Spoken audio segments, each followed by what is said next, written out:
Pernahkah kau merasa ada sesuatu yang tak kasat mata mengintaimu dari sudut gelap rumahmu sendiri? Pernahkah kau mendengar tangisan lirih di malam hari? Padahal semua orang sedang tertidur, malam selalu punya rahasia. Dan dalam kegelapan, itulah manusia sering menunjukkan wajah aslinya. Wajah serakah, penuh ambisi, rela menjual nurani hanya demi harta, kekuasaan, dan kehidupan yang lebih mewah dari apa yang pantas mereka dapatkan. Selamat datang di Kisah Gelap, tempat di mana cerita tak terucap dibisikkan kembali ke telingamu. Di sini, aku tak akan memberimu hiburan, aku akan memberimu peringatan, karena tak semua manusia itu manusia, dan tak semua keluarga itu keluarga. Cerita kali ini bukan tentang orang jauh. Ini tentang seorang kakek yang seharusnya menjadi pelindung, justru berubah menjadi penghukum, yang darah dalam tubuhnya dingin oleh ambisi, dan yang rela menyerahkan cucunya sendiri sebagai tumbal pesugihan. Semua dimulai dari rumah sederhana di sebuah desa yang sepi. Tak ada yang mencurigai apapun. Ada yang menyangka bahwa di balik keteduhan senyum sang kakek tersembunyi niat jahat yang bahkan setan pun takut untuk melakukannya.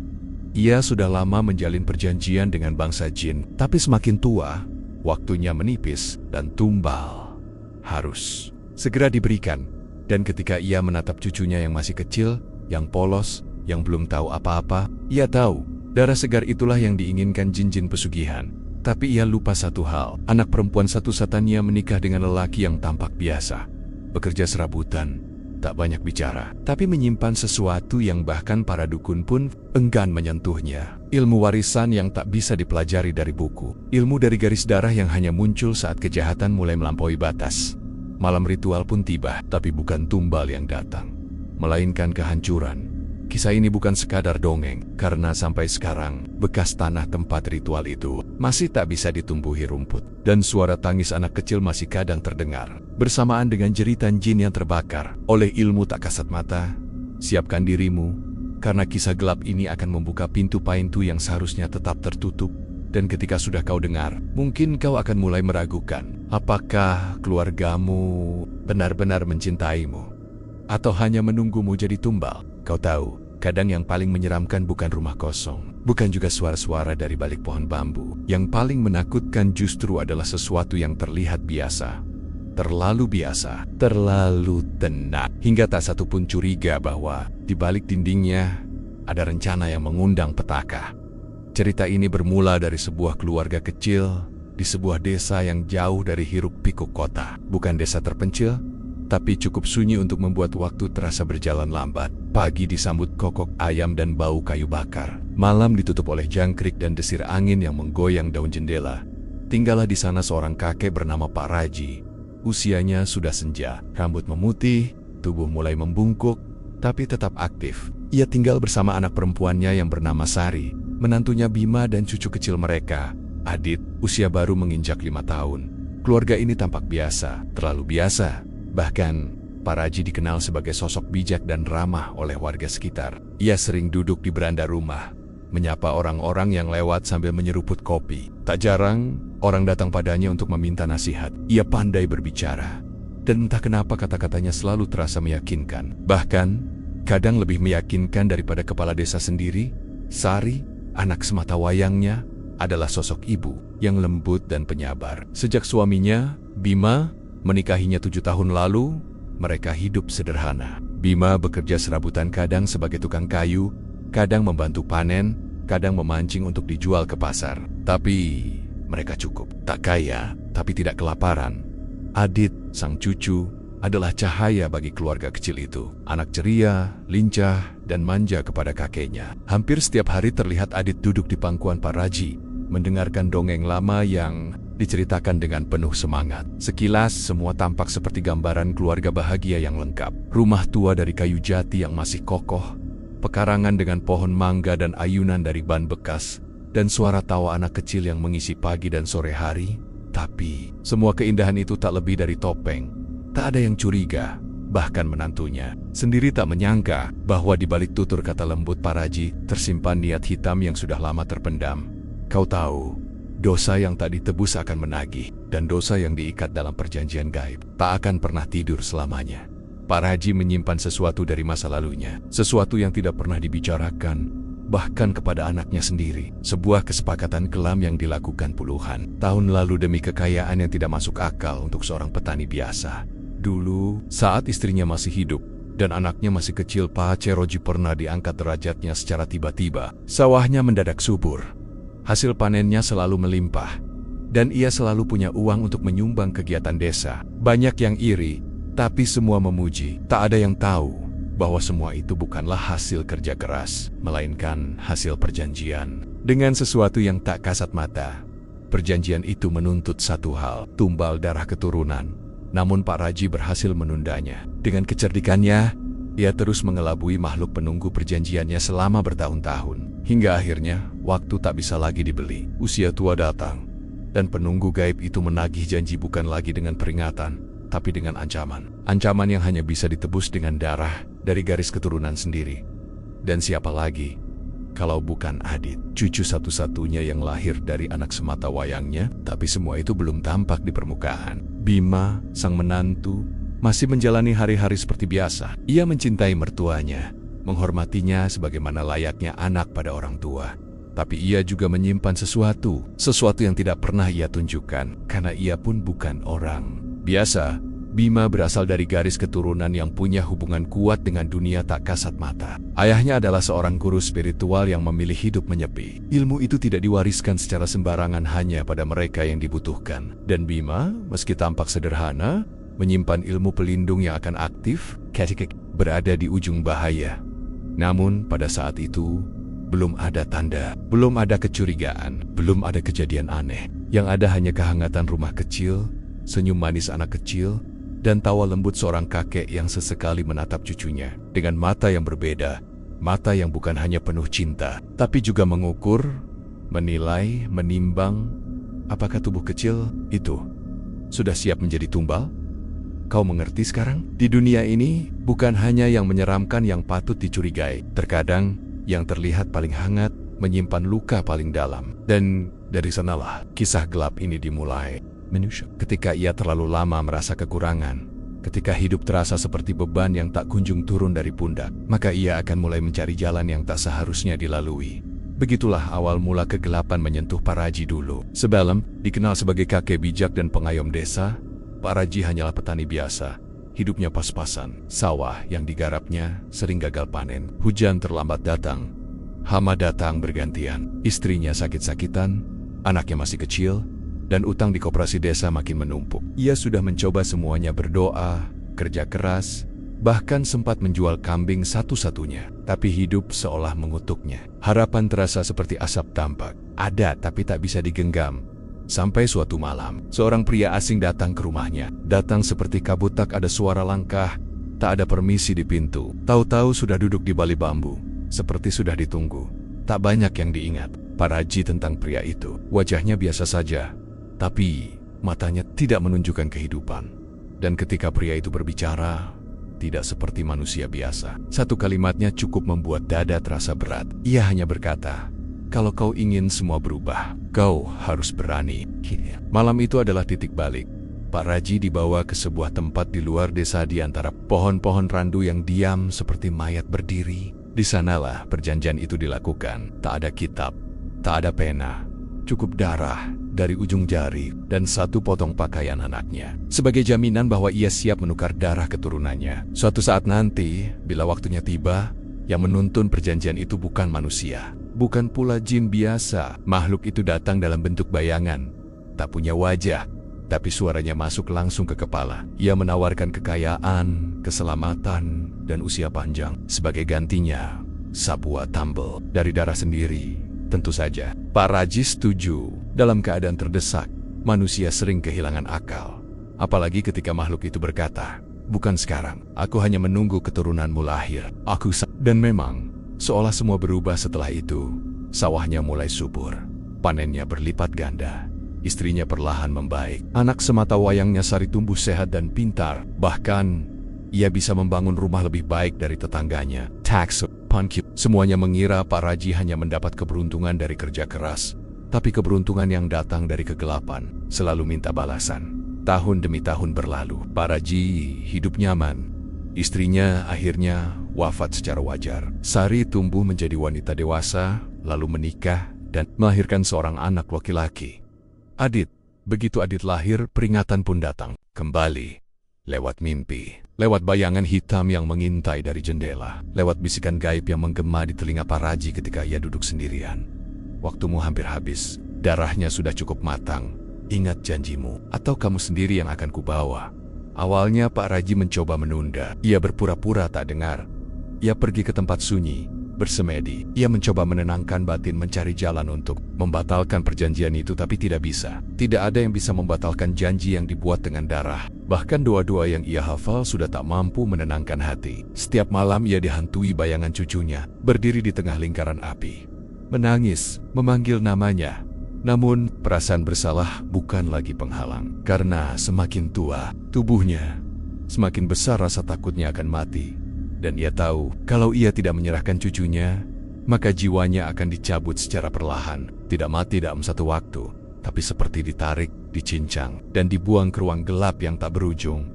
Karena itu, Pak Raji mulai menyusun rencana. Perlahan, ia mulai mengumpulkan benda-benda, pusaka lama yang pernah digunakan dalam ritual terdahulu. Ia mencari kembali tempat itu di bawah pohon randu, yang kini sudah berubah jadi tanah kosong. Ia menebas rumput, menggali tanah, menyiapkan sesajen. Ia tahu ritual tumbal akan segera dilakukan, tapi semuanya harus diam-diam. Bima, menantunya, tidak boleh tahu. Sari, anaknya, tidak boleh curiga. Dan Adit, sang cucu yang polos itu, hanya harus terus dekat dengannya. Seperti biasanya, tak ada yang tahu bahwa setiap senyuman Pak Raji kini adalah bentuk kepura-puraan.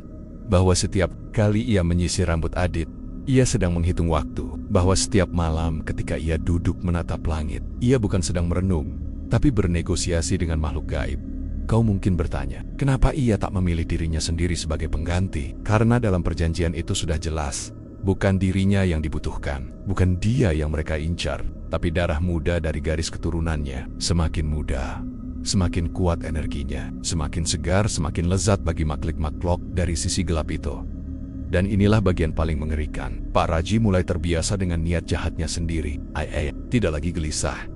Ia tidak lagi takut. Ia mulai yakin bahwa semua ini adalah jalan yang memang harus diambil. Demi bertahan hidup, demi kekuatan, demi dirinya sendiri. Kegelapan, ketika sudah terlalu lama bersarang dalam dada, bisa membuat hati membatu, bahkan terhadap cucu kandungnya sendiri. Begitulah, perjanjian itu kembali hidup. Bukan hanya di alam gaib, tapi dalam kesadaran seorang kakek yang rela mengorbankan darah dagingnya demi menebus perjanjian kelam yang ia buat sendiri. Dan sekarang, waktunya tinggal hitungan malam. Kadang, iblis tidak datang dengan taring dan cakar. Kadang ia datang sebagai kakek tua yang menyanyikan lagu Nina Bobo untuk cucunya. Duduk di teras, mengayun perlahan, dengan wajah penuh kasih sayang. Sambil di dalam hatinya, ia sudah menyusun jalan menuju neraka. Dan itulah yang terjadi di rumah Pak Raji. Setelah bertahan-tahan, janji kelam itu tertidur. Kini ia bangkit dan mulai menagih. Bukan lagi lewat mimpi, tapi melalui tanda-tanda nyata. Tanda bahwa waktu tumbal sudah dekat. Dan Adit, cucu kesayangan itu, adalah target utamanya. Awalnya, semua masih terasa wajar. Adit hanya sedikit murung, lebih sering diam. Tidak seperti biasanya yang cerewet dan suka bernyanyi-nyanyi. Ia mulai takut tidur sendirian, mulai sering menangis di malam hari. Katanya, ada bayangan hitam yang berdiri di pojok kamar. Katanya, ada orang tinggi besar yang memanggil namanya saat semua orang sudah tidur. Ibunya, Sari, mengira itu hanya mimpi. Mimpi anak kecil biasa, tapi tidak bagi Pak Raji. Mereka sudah datang. Makhluk-makhluk penunggu perjanjian itu mulai mendekat, mengetuk perlahan ke dalam tubuh dan pikiran Adit, membuatnya lemah, rapuh, dan takut. Itu semua adalah cara halus mereka untuk membuka pintu jiwa sang anak. Karena tumbal tidak bisa diambil paksa. Ia harus dalam kondisi paling rapuh, paling tidak berdaya, paling tidak terlindungi. Dan Pak Raji, alih-alih melindungi, justru memfasilitasi semua itu. Ia mulai menjauhkan Adit dari kedua orang tuanya. Biar tidur sama kakek aja, supaya nggak mimpi buruk, katanya. Tapi sebenarnya, ia ingin Adit lebih lama berada dalam pengaruhnya. Ia mulai menabur ramuan halus di bantal tidur sang cucu. Air rendaman akara keran yang konon membuka pintu roh. Ia bacakan mantra lama yang dulu pernah diajarkan. Makhluk gaib dalam perjanjian, malam-malam yang awalnya hanya dihantui tangisan, kini berubah menjadi teror yang tak kasat mata. Adit mulai menggigil saat tidur. Tubuhnya panas tapi tak demam. Matanya kadang terbuka di tengah malam, menatap langit-langit kamar, seolah melihat sesuatu yang tak terlihat oleh orang lain. Kadang ia bicara sendiri, dengan bahasa aneh yang tak dimengerti siapapun. Bukan bahasa manusia. Bahkan ibunya pun menangis dalam diam, tak tahu harus berbuat apa. Sang ayah mulai merasa ada yang janggal.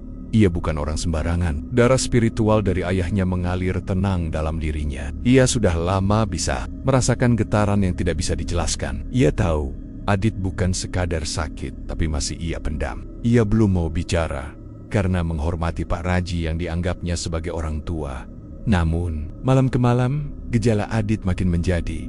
Ia menggambar sosok-sosok aneh, sosok tinggi, matanya merah, dan bercakar. Katanya, itu teman dari kakek yang sering datang waktu kakek tidur. Ia menggambar lingkaran hitam dengan bintang di tengahnya. Padahal anak seusia itu tak mungkin mengenal simbol-simbol seperti itu. Setiap malam Jumat, tubuhnya menggigil lebih parah. Seolah ada waktu-waktu tertentu di mana roh itu mendekat lebih cepat. Dan Pak Raji terus diam. Senyum di wajahnya tetap tenang. Tapi dalam hatinya, ia sudah tahu Adit sudah siap. Ia hanya menunggu malam yang tepat, malam di mana bulan berada di posisi tertentu, malam di mana antara dunia manusia dan dunia jin terbuka lebih lebar, malam ketika cucunya bisa dibawa dan perjanjian bisa dituntaskan. Selama ini, Pak Raji sudah menyiapkan semua tempat ritual telah dibersihkan, dibakar dupa dari pohon tua, ditanamkan benda pusaka yang dulu digunakan untuk menanam tumbal pertama yang gagal, karena keturunan pertamanya mati muda. Tapi kini, darah Adit lebih kuat, lebih murni, dan makhluk-makhluk itu menginginkan tubuhnya. Jiwa polos yang belum ternoda dosa. Energinya paling cocok untuk memperpanjang usia kakek yang tak mau mati itu. Satu-satunya kendala, Bima. Pak Raji mulai merasa tidak nyaman di dekat menantunya. Ada sesuatu dalam tatapan mata Bima yang membuat dada sesak, seolah pria itu bisa melihat menembus niatnya. Maka ia pun mulai mencari cara agar Bima sibuk. Disuruh kerja keluar desa, diberi tugas-tugas di ladang jauh, dijauhkan dari rumah sebisa mungkin. Tapi Bima tidak sebodoh itu. Ia tahu, ia hanya belum ingin bergerak sebelum semuanya jelas. Sebab sekali ia membuka tirai rahasia ini, tak akan ada jalan kembali. Sementara itu, Sari makin kalut. Sebagai ibu, nalurinya terasa aneh. Adit tidak lagi nyaman berada di pangkuannya. Anak itu lebih banyak diam, seolah tidak kenal ibunya sendiri. Kadang memanggil nama-nama yang tak pernah diajarkan. Kadang tidur sambil mengigau, menyebut sesuatu. Seperti bawa aku pulang ke Tanah Hitam. Kakek sudah janji, aku harus ikut. Mereka sudah tunggu di lingkaran. Dan saat pagi datang, ia tak ingat satupun dari ucapannya sendiri. Semua menjadi gelap, sunyi, terlalu sunyi. Dan dalam kesunyian itulah, suara dari dunia lain terdengar semakin jelas. Adit tak lagi hanya cucu. Ia sudah menjadi sasaran, sudah menjadi harta tebusan, sudah menjadi kunci hidup dan mati Pak Raji. Dan hanya tinggal satu malam sebelum semua terlambat. Semua keburukan sehebat apapun disembunyikan pasti menyisakan jejak, dan kejahatan yang melibatkan dunia gaib tak pernah bisa ditutup sepenuhnya. Akan selalu ada celah, akan selalu ada getaran tak kasat mata yang menggema ke sekeliling, yang bisa dirasakan oleh mereka yang pernah bersentuhan dengan yang tak terlihat. Bima, menantu Pak Raji, akhirnya mulai menyadari semuanya. Ia bukan orang yang terburu-buru menuduh. Ia tahu, dunia ini bukan hanya terdiri dari yang tampak. Dan kadang, orang yang paling dekatlah yang menyimpan niat paling jahat. Tapi selama ini, ia mencoba menutup hati, berpikir positif. Karena dalam benaknya, Pak Raji adalah orang tua yang telah ia hormati. Ayah dari istri yang sangat ia cintai. Namun, ada malam-malam di mana rasa hormat harus dikalahkan oleh naluri seorang ayah. Dan malam itu datang, ketika Bima terbangun di tengah malam karena suara Adit yang menjerit dari kamar sebelah. Bukan jeritan biasa, bukan tangisan anak yang bermimpi buruk, tapi jeritan panik. Seperti seseorang yang diseret secara paksa. Walau tak ada siapa-siapa di kamar itu, Bima menerobos masuk. Adit duduk di sudut kamar. Tubuhnya basah oleh keringat, mata terbuka lebar tapi pandangannya kosong. Ia menunjuk ke pojok ruangan pojok yang selalu gelap, bahkan saat lampu dinyalakan. Tangannya gemetar, suaranya lirih. Ayah, dia Tori, berdiri di situ tinggi sekali. Tapi mukanya kosong dan dia panggil aku Tumbal. Dan malam itu juga, Bima tahu, ini bukan hanya gangguan biasa. Sejak kecil, Bima memang sudah terbiasa dengan hal-hal mistis. Ayahnya dulu seorang ahli ilmu hikmah, penyembuh, dan penjaga pusaka. Tapi Bima memilih menjauh dari dunia itu. Tak ingin mewarisi semua. Ia ingin hidup sederhana, normal, seperti manusia kebanyakan. Tapi garis darah tetaplah garis darah. Dan ketika kegelapan mulai mengincar darah dagingnya, darah itu bangkit sendiri. Setelah kejadian malam itu, Bima mulai membuka mata batinnya kembali. Ia mulai peka terhadap aroma tak terlihat di rumah itu. Bau anyir, seperti darah yang dipendam lama. Bau tanah basah yang bukan berasal dari kebun. Bau dupa tua yang hanya digunakan dalam pemanggilan jin tertentu. Ia mulai melihat hal yang tak seharusnya terlihat oleh manusia biasa. Bayangan hitam yang berdiri di belakang Paraji saat ia duduk mengupas jeruk. Jejak kaki berwarna merah kecoklatan di lantai rumah, tapi tak ada seorang pun yang berjalan. Kadang, saat Bima menatap kaca ada wajah lain yang muncul di cermin. Berdiri di belakangnya, dengan mata merah menyala dan mulut penuh gigi kecil yang rapat. Dan yang paling jelas adalah aura Pak Raji sendiri. Semakin hari, semakin kuat gelapnya. Mata yang dulu teduh kini terasa tajam, seolah melihat manusia sebagai angka-angka tumbal. Bibir yang dulu ramah kini tak pernah benar-benar tersenyum. Dan gerak-geriknya terlalu tenang untuk seseorang yang tinggal serumah dengan cucu yang makin hari makin sekarat. Bima diam, tapi ia mulai bertindak. Ia kembali membuka kitab lama, peninggalan ayahnya. Ia bersuci. Ia menulis mantra penjaga di bawah kasur Adit, menabur garam yang telah dibacakan doa di setiap sudut ruangan. Ia mulai berjaga di malam hari. Dan benar saja, tepat pukul 2 dini hari, rumah itu berubah. Bukan suara jangkrik yang terdengar, tapi suara bisikan berlapis, bergaung, kadang seperti anak-anak menengus, kadang seperti suara tawa mengejek. Dan setiap malam Jumat semakin kuat. Puncaknya adalah saat Adit yang sedang tertidur tiba-tiba terbangun dan berjalan sendiri. Matanya tertutup, tapi kakinya melangkah pelan keluar dari kamar menuju dapur, lalu hendak membuka pintu belakang ke arah pekarangan tempat Paraji biasa duduk sendiri tengah malam. Bima mengejarnya. Ia memeluk Adit, membacakan doa pelindung, dan tubuh anak itu jatuh lemas, menangis tanpa tahu kenapa. Ia berkata, "Aku mau nurut sama dia."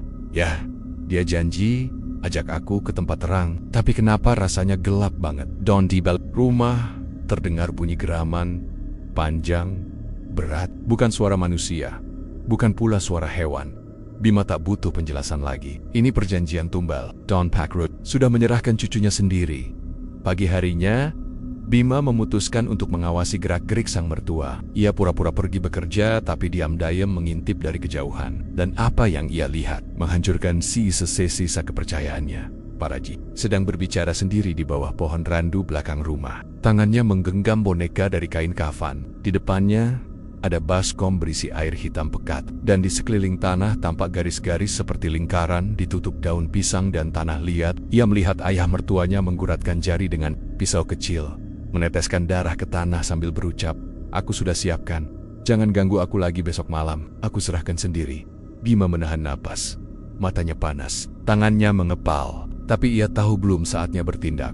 Karena melawan makhluk dari perjanjian semacam ini tak cukup dengan keberanian. Butuh ilmu, butuh kesiapan batin, dan butuh izin dari yang lebih tinggi.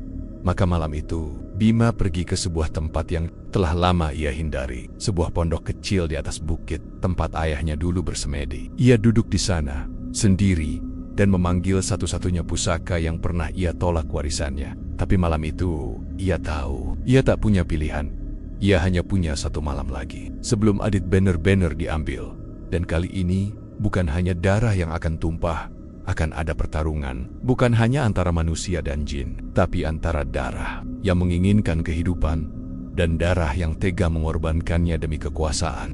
Setelah malam itu, setelah melihat sendiri bagaimana ayah mertuanya menggurat darah dan berbisik pada tanah hitam, Bima tidak lagi ragu.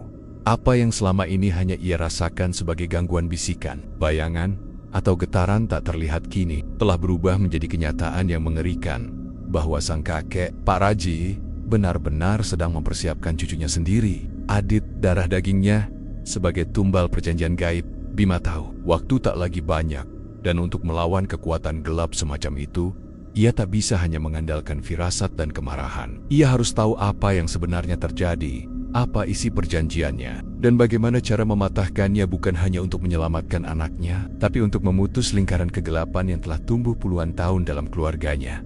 Maka malam itu, Bima duduk di kamar, sendirian. Ia membuka kembali kotak warisan dari ayahnya yang selama ini ia simpan di bawah tempat tidur, dibungkus kain putih. Di dalamnya ada kitab tua, lusuh, beraksara Jawa kuno dan Arab pegon.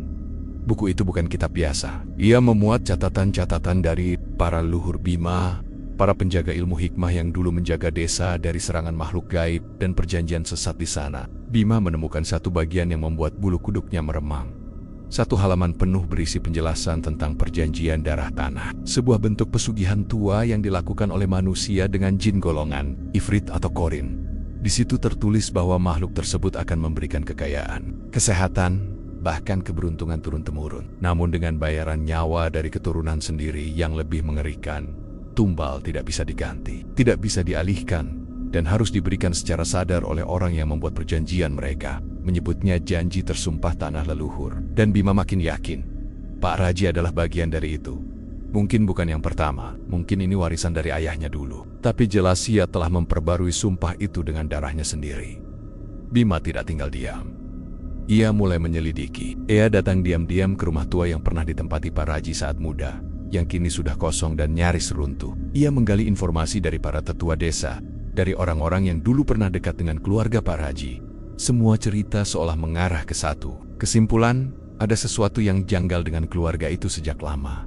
Tetua desa bercerita bahwa dulu Pak Raji pernah hilang selama 3 hari 3 malam. Saat ia kembali, ia tampak jauh lebih segar, kuat, dan mulai menata sawah yang sebelumnya dibiarkan terbengkalai. Tak lama setelah itu, panen pertamanya meledak. Ia membeli sapi, lalu membangun rumah batu di tengah sawah. Hal yang tak mungkin dilakukan petani biasa di masa itu. Namun yang paling aneh, satu demi satu tetangga dekat Pak Raji mengalami kemalangan. Anak sakit, istri meninggal mendadak, bahkan ada yang mati mendadak tanpa sebab. Tapi karena semua itu terjadi perlahan dan terpisah-pisah, tak ada yang mencurigainya langsung. Semua mengira itu kebetulan, takdir. Bima juga menyusuri kebun belakang rumah Pak Raji. Di antara rumpun bambu tua, ia menemukan lingkaran batu yang tersusun rapi, tertutup ilalang dan tanah. Ia menggali pelan-pelan dan menemukan botol kaca berisi rambut dan kuku anak kecil, dibungkus dengan kain kafan yang hampir hancur dimakan tanah. Di leher botol terikat benang hitam yang dililit 7 kali. Ia tahu itu tumbal yang gagal. Kemungkinan besar Pak Raji pernah mencoba memberi tumbal dari anak orang lain, tapi karena bukan darahnya sendiri, perjanjian itu tidak berlaku. Dan semenjak itu, yang diminta adalah darah langsung dari garisnya, dari cucunya.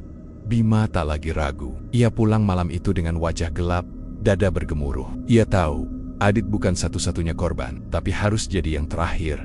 Ia duduk bersama Sari, diceritakan semuanya. Awalnya Sari menolak percaya. Bagaimana mungkin ayah kandungnya yang membesarkannya dengan penuh cinta, yang selalu tersenyum, yang mengelus kepala cucunya setiap malam bisa melakukan hal sekejam itu. Tapi air mata tak bisa menyangkal fakta.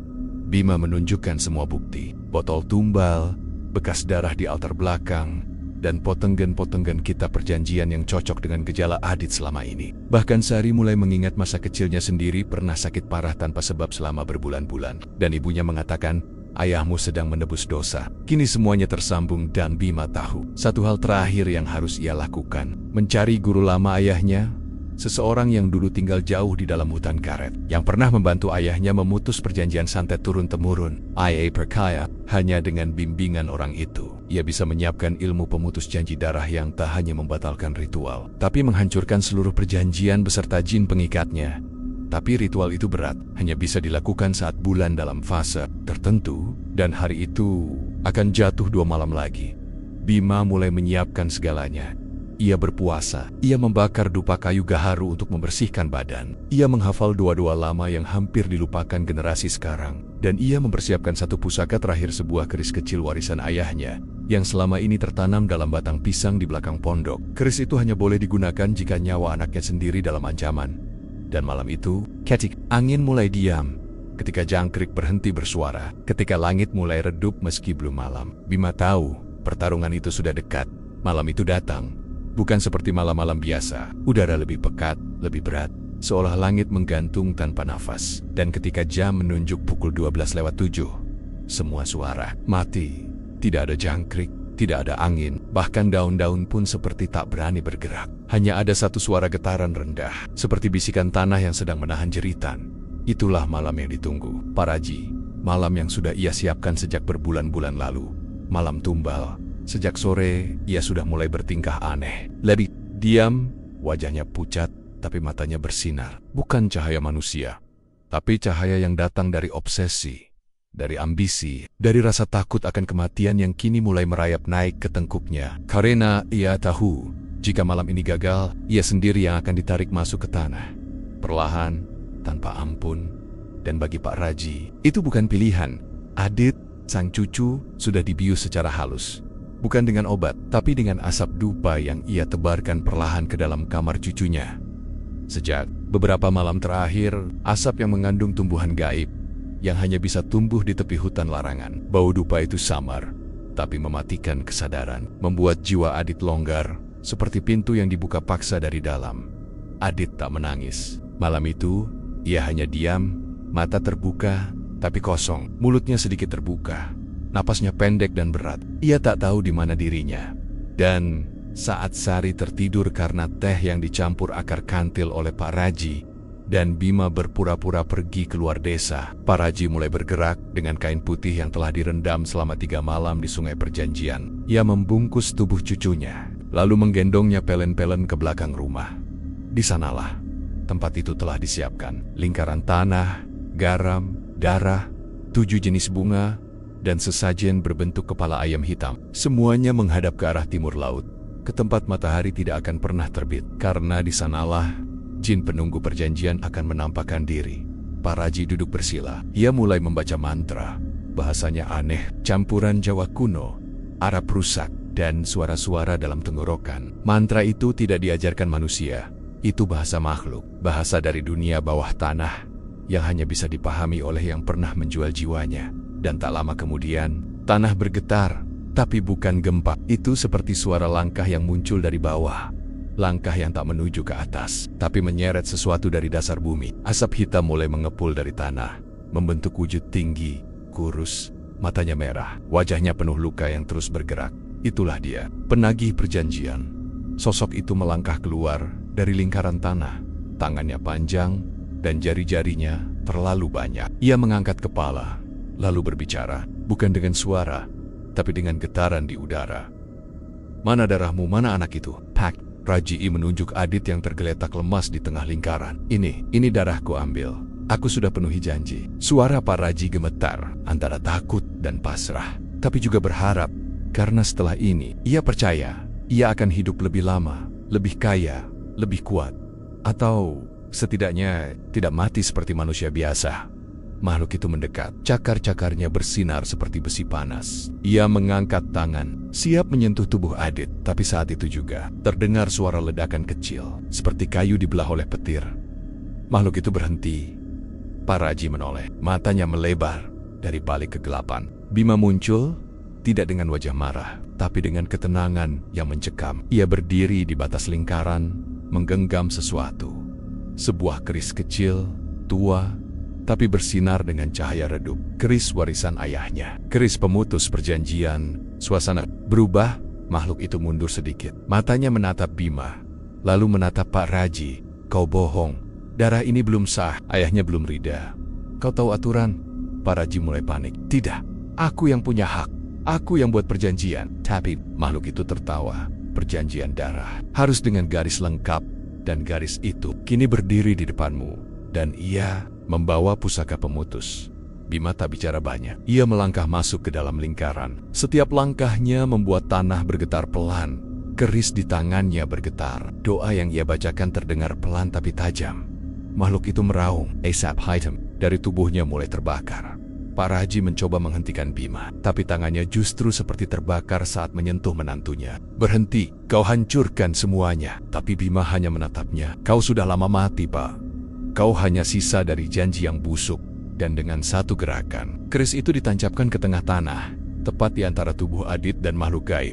Tanah bergetar keras, cahaya putih menyembur dari dalam bumi. Makhluk itu menjerit, suara gaibnya menggema hingga langit. Tubuhnya pecah jadi asap, lalu menghilang bersama angin yang baru kembali bertiup.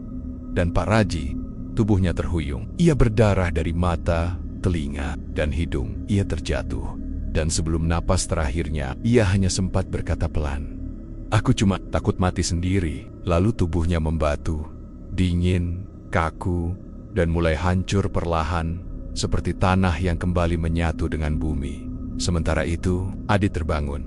Matanya pelen-pelen kembali fokus. Ia memeluk ayahnya dan menangis keras, seolah baru keluar dari mimpi panjang yang mengerikan. Semuanya belum berakhir. Meski Pak Raji telah roboh, tubuhnya membatu dan pelen-pelen larut menjadi tanah. Meski makhluk penagih perjanjian sudah tercerai oleh cahaya keris pusaka, namun malam itu belum selesai. Karena yang namanya perjanjian, apalagi yang dibuat atas nama darah dan jiwa, tidak hanya mengikat dua pihak. Ia mengakar, ia menjalar, dan kadang perjanjian itu hidup sendiri, menjadi entitas tak kasat mata yang tetap menuntut. Bahkan setelah penciptanya mati, Bima tahu malam itu belum benar-benar bersih. Ia bisa merasakannya. Udara masih berat, gema dari dimensi lain masih terdengar tipis, seperti dengungan lebah dari arah yang tidak jelas. Bau anyir tanah bercampur dengan belerang, dan tubuh Adit masih menggigil di pelukannya. Maka inilah saatnya. Saat di mana ilmu warisan yang selama ini disimpan harus benar-benar digunakan. Tak bisa ditunda, tak bisa ditahan, ayah. Bima dulu selalu berkata, ilmu bukan untuk gaya-gayaan, tapi saat waktunya tiba, ilmu akan memilih siapa yang pantas menggunakannya. Dan malam itu, ilmu itu memilih Bima. Ia menyiapkan tempat di tengah lingkaran ritual yang baru saja hancur. Ia menancapkan keris warisan yang kini mengeluarkan uap tipis, seperti bara kecil ke tengah tanah. Lalu duduk bersila dengan Adit berada di belakangnya. Terlindung dalam lingkaran garam dan doa, Bima memejamkan mata. Tangannya membentuk segel lalu ia mulai membaca mantra. Tapi ini bukan mantra biasa. Bukan seperti yang digunakan Pak Raji. Bukan panggilan kepada makhluk, tapi pengusiran, pemutusan, pembersihan darah. Dan ketika bait pertama selesai, langit bergemuruh, angin berputar, dan tanah kembali bergetar. Tapi kali ini bukan dari makhluk yang datang. Ini dari energi perjanjian yang tertanam jauh di dalam tanah. Ia mengamuk, meronta, karena ia tahu akar kekuatannya sedang dicabut. Ia menolak dihapus. Ia ingin tetap hidup karena selama ini ia sudah menanamkan akar ke tubuh-tubuh penerus Pak Raji. Bima tetap tenang. Mantra itu dilanjutkan satu persatu. Ia membuka simpul darah yang selama ini mengikat garis keturunan keluarga Sari. Simpul-simpul itu seperti tali gaib yang melilit nadi-nadi halus dalam tubuh Adit. Dan setiap kali simpul terbuka, Adit menggigil, tapi tatapannya mulai kembali. Napasnya kembali teratur, seolah pelan-pelan jiwanya kembali utuh. Tapi kekuatan dari tanah tidak tinggal diam. Dari balik bayangan pohon randu, muncul sosok hitam besar, bukan lagi berbentuk jin seperti sebelumnya. Ini adalah roh kontrak perjanjian, sesuatu yang tidak bisa dikalahkan dengan senjata, tapi hanya bisa dihapus dengan kekuatan batin. Sosok itu melayang di atas tanah, dengan wajah berganti-ganti, kadang menyerupai Pak Raji, kadang menyerupai wajah Adit, kadang hanya wajah tanpa mata dan mulut. Tubuhnya tak berbentuk, seolah asap yang terus berubah menjadi tangan, belati, wajah, ular, api. Ea Milengking, kau tidak berhak memutus ini. Darah ini telah diberi. Janji telah diteken. Kau cuma perantara, bukan penentu. Tapi Bima berdiri, mengambil kerisnya kembali. Ia tidak bicara dengan marah, tidak dengan teriakan, tapi dengan suara yang berat, dalam, dan tak tergoyahkan. Aku bukan penentu, tapi aku adalah penjaga. Dan darah ini adalah anakku. Aku relakan seluruh tenagaku. Ambil aku kalau perlu, tapi jangan sentuh anakku lagi. Ia menghunus keris, menusukkannya ke tanah. Sekali, dua kali, tiga kali, tiap tusukan disertai bait. Mantra terakhir, bait yang hanya boleh diucapkan oleh seseorang yang siap menukar nyawanya demi darah keturunannya. Sosok hitam itu menjerit, menggulung seperti asap tersedot ke dalam pusaran. Langit terbelah sesaat, kilatan cahaya turun, menghantam tanah di tengah lingkaran, dan semuanya meledak jadi senyap. Hening gelap, lalu angin bertiup pelan. Pagi menjelang, ayam berkokok dan Adit, anak kecil yang selama ini menjadi incaran perjanjian, membuka matanya. Sepenuhnya, ia memeluk ayahnya, menangis. Ayah, aku lihat ibu tadi, tapi ibu bilang aku belum boleh ikut. Ibu suruh pula. Dan Bima hanya tersenyum, menahan air mata. Mungkin itu hanya mimpi, atau mungkin memang ada yang menjaga dari alam lain. Karena yang tahu hubungan darah bukan hanya manusia. Orang bilang setiap perjanjian punya akhir, tapi tidak semua akhir membawa kelegaan. Kadang akhir itu datang seperti badai yang menghancurkan segalanya, bukan, hanya yang terikat dalam janji, tapi juga orang-orang di sekitarnya yang tak pernah tahu apa-apa. Dan pagi itu, setelah malam panjang yang nyaris merebut nyawa Adit, setelah pertarungan batin dan doa yang menguras tenaga Bima, setelah keris warisan ditancapkan untuk memutus ikatan darah yang terjual, akhirnya perjanjian pesugihan yang selama ini tersembunyi pecah. Tapi kehancuran itu tidak berlangsung tenang. Tanah tempat lingkaran ritual berada mulai merekah, seperti ada sesuatu dari dalam bumi yang menggeliat, menjerit, marah, karena kekuatannya diputus secara paksa. Udara mendadak panas, daun-daun menguning dan gugur meski angin tak berhembus. Langit menggelap, bukan oleh awan, tapi oleh semacam kabut tipis yang hanya bisa dilihat oleh mata yang pernah terbuka terhadap dunia gaib. Bima masih berdiri, kerisnya tertancap dalam. Adit sudah dalam pelukan ibunya Sari yang terbangun dalam kondisi lemas, tapi cukup sadar untuk menyaksikan kehancuran perjanjian yang nyaris merenggut anak kandungnya sendiri. Dan saat itulah, pecah suara seperti tulang-tulang besar yang retak, seperti tiang tua yang patah, seperti rumah yang roboh bukan secara fisik, tapi secara gaib.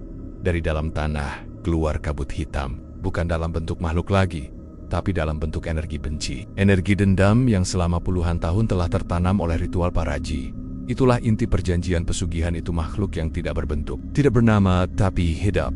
Dari penderitaan dan nyawa yang dipersembahkan, kabut itu melingkar, berputar seperti pusaran api, mengeluarkan suara raungan, ratapan, bahkan suara tangis anak kecil. Semua suara yang pernah dikorbankan oleh perjanjian itu, Bima bersila kembali. Ia melanjutkan bacaan terakhir. Doa pemutus perjanjian, doa pembakar energi, bukan hanya untuk mengusir, tapi untuk menghapus akar dari kontrak setan yang selama ini membeli tanah, rumah, dan keturunan mereka. Dan saat doa terakhir selesai, kabut itu membakar dirinya sendiri satu demi satu. Lapisan energi itu hancur, hilang, menguap, tapi sebelum menghilang sepenuhnya, ia sempat membentuk bayangan wajah Pak Raji. Dengan mata melotot, mulut berteriak tanpa suara, seolah ingin berkata sesuatu, namun tak sempat, karena cahaya dari keris pusaka meledak kecil menyapu bersih sisa bayangan itu, membiarkannya kembali menjadi debu dan lenyap. Dan di saat itu juga, suara burung kembali terdengar. Angin kembali berembus pelan. Udara kembali dingin, bersih, seperti pagi biasanya. Adit tertidur di pangkuan ibunya, kali ini dalam damai. Sari menangis pelan. Bima masih diam, matanya terbuka, tapi jiwanya terasa seperti baru kembali dari tempat yang sangat jauh. Ia tidak berbicara apapun saat itu, karena tubuhnya lelah, batinnya terkuras. Tapi dalam hatinya, ia tahu satu hal. Perjanjian itu telah putus. Bukan hanya dipatahkan, tapi dihancurkan sampai ke akar. Tak akan ada lagi tumbal. Tak akan ada lagi bayang-bayang gelap yang mengintai garis keturunan mereka. Tak akan ada lagi kakek yang tersenyum palsu sambil memeluk cucu untuk diberikan kepada iblis. Dan rumah itu akhirnya terasa seperti rumah lagi. Namun kehancuran perjanjian itu meninggalkan bekas. Kebun milik Pak Raji yang dulu selalu hijau dan lebat, kini gersang. Tanahnya mengering seperti kehilangan nyawanya. Pohon randu tempat ritual biasa dilakukan, tumbang tanpa sebab keesokan paginya, patah di bagian tengah, seolah dihantam sesuatu dari dalam. Dan tempat lingkaran ritual itu, kini menjadi tanah kosong yang tidak bisa ditanami apapun. Setiap kali warga mencoba menanam sesuatu, tanah itu menolak, karena meski energinya sudah dibersihkan, jejak perjanjiannya akan tetap menjadi peringatan. Sari dan Bima memutuskan meninggalkan rumah itu. Mereka pindah ke kota, membesarkan Adit jauh dari jejak kegelapan. Tapi Bima tetap menyimpan keris itu karena ia tahu kejahatan serupa bisa lahir di tempat lain. Pesugihan tidak pernah benar-benar hilang. Ia hanya pindah dari satu orang ke orang lain yang hatinya lemah dan jiwanya rakus. Dan saat malam sepi datang, kadang Bima masih bisa mendengar suara lirih, bukan dari makhluk gaib, tapi dari dalam hatinya sendiri. Jangan pernah biarkan keturunanmu mengulangi kesalahan ini. Semua yang terjadi malam itu mungkin telah berakhir. Tumbal digagalkan, perjanjian pesugihan dihancurkan, jin penagih musnah. Pak Raji, lelaki tua yang pernah tampak penuh kasih sayang, kini tinggal nama dan cerita gelap yang akan disimpan dalam-dalam. Namun, meski segalanya tampak selesai, luka yang ditinggalkan tidak pernah benar-benar sembuh. Bima duduk di serambi rumah kontrakan barunya, jauh dari desa tempat semuanya terjadi. Matahari pagi menembus dedaunan, angin semilir menari di sela tirai. Di dalam, Sari sedang menyiapkan sarapan. Adit anak yang dulu hampir dijadikan persembahan kini kembali ceria. Meski kadang, ia masih terbangun di malam hari karena mimpi buruk yang tak bisa ia ceritakan dengan jelas. Luka itu tak berdarah, tapi membekas dalam. Dan seperti semua luka batin, ia hanya bisa dilihat oleh mereka yang benar-benar peka. Bima tidak pernah membenci mertuanya. Meski ia tahu apa yang dilakukan, Paraji tak bisa dimaafkan oleh logika. Namun dalam diam, ia sadar. Paraji pun adalah korban dari ketakutan yang diwariskan. Takut miskin, takut mati, takut dilupakan. Dan demi melawan rasa takut itu, ia menjual sesuatu yang tak pernah ia punya hak atasnya. Nyawa orang lain, kematian Paraji, kehancuran ladang pesugihan, dan semua jejak yang ditinggalkannya menjadi pengingat bagi Bima bahwa warisan paling berbahaya bukan harta, tapi kepercayaan yang salah. Pesugihan bukan cuma urusan uang dan tumbal. Ia adalah penyakit yang tumbuh dari dalam hati manusia saat cinta dikalahkan oleh keinginan, saat rasa syukur dikalahkan oleh kerakusan, saat orang-orang yang harusnya melindungi justru rela menyerahkan darah dagingnya sendiri. Adit tidak tahu semua detailnya, dan mungkin memang belum saatnya. Tapi suatu hari nanti, ketika ia cukup dewasa, Bima akan duduk bersamanya. Akan ia ceritakan semuanya. Bukan untuk membuat anaknya takut, tapi agar Adit tahu bahwa kegelapan itu nyata, bahwa tidak semua senyuman berarti niat baik. Bahwa kadang yang harus kita lawan bukan setan dari hutan, tapi setan yang tumbuh di dalam rumah sendiri. Desa tempat mereka dulu tinggal kini menjadi sepi. Orang-orang tak lagi banyak bicara soal Paraji. Ada yang bilang, ia pergi merantau. Ada pula yang mengaku melihatnya dalam mimpi, duduk di tengah sawah yang hangus, menangis pelan tapi tak bisa bicara. Namun semua itu tak penting lagi. Yang penting, Adit hidup, dan hidupnya tidak akan lagi dibayangi oleh darah yang pernah ditawarkan. Capitagen tidak akan lagi dituntut oleh perjanjian yang tak pernah ia buat, tapi luka itu akan tetap ada. Di hati Bima, di mata Sari, di tidur Adit, luka yang tak bisa dihapus oleh waktu, karena luka dari dikhianati oleh darah sendiri. Lebih dalam dari luka fisik manapun, dan dari luka itulah, Bima bersumpah, garis keluarganya akan dibersihkan, anaknya akan tumbuh tanpa dosa turunan, dan ia sendiri akan menjadi benteng terakhir agar sejarah ini tak pernah terulang. Karena tidak semua orang diberi kesempatan kedua, tidak semua anak yang ditumbalkan bisa kembali. Adit bisa selamat, tapi berapa banyak yang tidak? Berapa banyak keluarga yang diam-diam menyimpan duka karena satu anggotanya mengejar kekayaan lewat jalan kelam? Berapa banyak anak yang mengigau di malam hari, tapi tak pernah didengar? Dan berapa banyak perjanjian yang masih aktif, menunggu korban berikutnya? Kisah ini bukan hanya tentang seorang kakek yang mengorbankan cucunya, tapi tentang bagaimana warisan kegelapan bisa berpindah dari satu generasi ke generasi berikutnya. Cekra, tak dihentikan jika kamu masih bersama kami sampai titik ini. Ingatlah satu hal. Jangan pernah menganggap pesugihan itu jalan singkat, karena setiap janji dengan kegelapan akan ditagih, entah hari ini atau besok. Kalau bukan kamu, mungkin anakmu. Semoga kisah ini menjadi pengingat, bukan untuk menakut-nakuti, tapi untuk membuka mata bahwa kisah gelap seperti ini lebih dekat dari yang kita kira. Dan itulah kisah gelap kali ini. Kisah tentang seorang kakek yang tega menjadikan cucunya sendiri sebagai tumbal demi memperpanjang perjanjian pesugihan. Kisah tentang menantu yang diam-diam menyimpan ilmu warisan dan akhirnya menjadi benteng terakhir, menyelamatkan darah dagingnya dari jeratan makhluk gaib dan janji sesat yang ditanamkan oleh leluhur dari luar. Semuanya tampak seperti keluarga biasa, tapi di balik itu tertanam akar gelap yang mengendap puluhan tahun. Pesugihan tak pernah datang tanpa tagihan, dan kadang yang ditagih bukan kita, tapi anak-anak kita. Semoga kisah ini jadi pelajaran bagi kita semua, agar jangan mudah tergiur jalan pintas, agar tak mudah percaya pada kekayaan yang datang terlalu cepat, dan agar kita lebih peka terhadap tanda gelap yang bisa muncul dari orang terdekat sekalipun. Karena seperti yang kita lihat, tidak semua monster datang dari luar rumah. Ada yang tinggal bersama kita, berbagi meja makan, berpura-pura sayang. Jangan lupa, jika kamu suka cerita seperti ini, kisah nyata yang dibumbui kengerian, spiritual, dan warisan pesugihan yang masih banyak tersembunyi di sekitar kita, silakan like, subscribe, dan aktifkan loncengnya, karena akan selalu ada kisah gelap lainnya yang siap kami bongkar satu persatu. Sampai jumpa di cerita selanjutnya, di kisah gelap, tempat di mana kebenaran dan kengerian berjalan beriringan.